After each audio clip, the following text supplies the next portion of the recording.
আপনাদেরকে অনেক কিছু দিয়েছে, সম্মান দিয়েছে, মন্ত্রী বানিয়েছে। কারো থলি খালি থাকবে না, সবাইকে নেতা দিবেন, মূল্যায়ন করবেন। আজকে নেতা আপনি দায়িত্ব দিয়েছিলেন, আপনার বিভাগ এটা আপনি আমাকে স্পষ্ট মনে আছে বলেছিলেন, এটা আমার বিভাগ, এই বিভাগের দায়িত্ব আপনাকে দিচ্ছি এবং এই বিভাগে আমরা চাই এই বিভাগের সর্বোচ্চ সিট দিয়ে যাতে আমাদের নেতা রাষ্ট্র ক্ষমতায় যায়, সেই দায়িত্ব কিন্তু আমাদের। সেই দায়িত্ব এখানে মিজানুর রহমান মিনুর, সেই দায়িত্ব বুলবুলের, সেই দায়িত্ব আজকে আমাদের সাংগঠনিক সম্পাদকের, সেই দায়িত্ব আজকে এখানে আমাদের আলিম, চন্দন সহ, ইসাবাই সহ, মামুন সহ আজকে যারা দায়িত্বে আছেন এখানে, আরো যারা আছে মিলন, সবাইকে দায়িত্ব নিতে হবে। কে কি পাইলাম না পাইলাম হিসাব করা যাবে না, হিসাব করা যাবে না। বেগম খালেদা জিয়াও আপনাদেরকে অনেক কিছু দিয়েছে, সম্মান দিয়েছে, মন্ত্রী বানিয়েছে, মেয়র বানিয়েছে, এমপি বানিয়েছে। সব কিছুই আমাদের নেতা তারেক রহমানের সাথে আলাপ করে।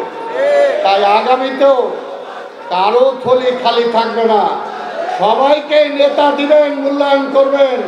কিন্তু আজকে যে ঐক্য সৃষ্টি হয়েছে, এই ঐক্য যাতে আর বিনষ্ট না হয়। আমার নেতার সামনে আপনার হাত তুলে দেখান, মিজানুর রহমান মিনু সাহেব সহ নেতারা হাত তুলে দেখান যে আপনাদের মধ্যে আর কোনো বিভেদ হবে না।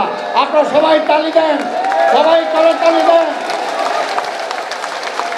তাই আমি আর বক্তব্য দীর্ঘায়িত করবো না, বসেন। আমি বক্তব্য দীর্ঘায়িত করবো না। নেতা আপনি দায়িত্ব দিয়েছিলেন, আজকে কিছুটা করার চেষ্টা করেছি। আপনার যদি আস্থা থাকে, বিশ্বাস থাকে, ইনশাল্লাহ ওনাদেরকে সাথে নিয়ে আজকে একটি আদর্শ রাজশাহী মহানগর আমরা গড়ে তোলার চেষ্টা করব। সবাইকে নিয়ে হবে, সবাইকে নিয়ে আমরা কমিটি করব, কাউকে আমরা বাদ দেবো না। বলতে চাই আজকে, হ্যাঁ বাদ দিব যারা আন্দোলনে ছিলেন না, যারা জেল খাটেন নাই, যারা ঘরে বসেছিলেন, যারা পালায়ে গেছিলেন, তাদেরকে পদ দেওয়া হবে না। তবে ভোটের দরকার আছে, তো এর জন্য পিছনের সারিতে রাখতে হবে। তাই আপনাদের সবাইকে ধন্যবাদ জানিয়ে আজকে আমরা আমাদের মূল বক্তব্য, আমাদের নেতার অনেক অনেক কর্মসূচি, তারপর আমি ধন্যবাদ জানাই আমার নেতাকে যে এত কিছুর পরেও এই রাজশাহীতে উনি সময় দিয়েছেন। এই রাজশাহী মহানগর আজকে সবার সামনে কথা বলতে চাই, নেতা সারা বাংলাদেশ আপনার, কিন্তু তারপরও দ্বিতীয় কোনো নগরী যদি থাকে সেটা রাজশাহী মহানগর আপনার।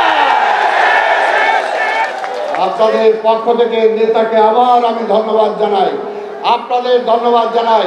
ছাত্রদল, যুবদল, স্বেচ্ছাসেবক দল, তাঁতি দল, ওলামা দল, কৃষক দল, শ্রমিক দল, মহিলা দল, সকল অঙ্গ সংগঠন, বিএনপির সবাইকে ধন্যবাদ জানিয়ে আমি এবং যারা আমাকে সাহায্য করেছেন তাদের সবাইকে ধন্যবাদ জানিয়ে আমার বক্তব্য শেষ করছি।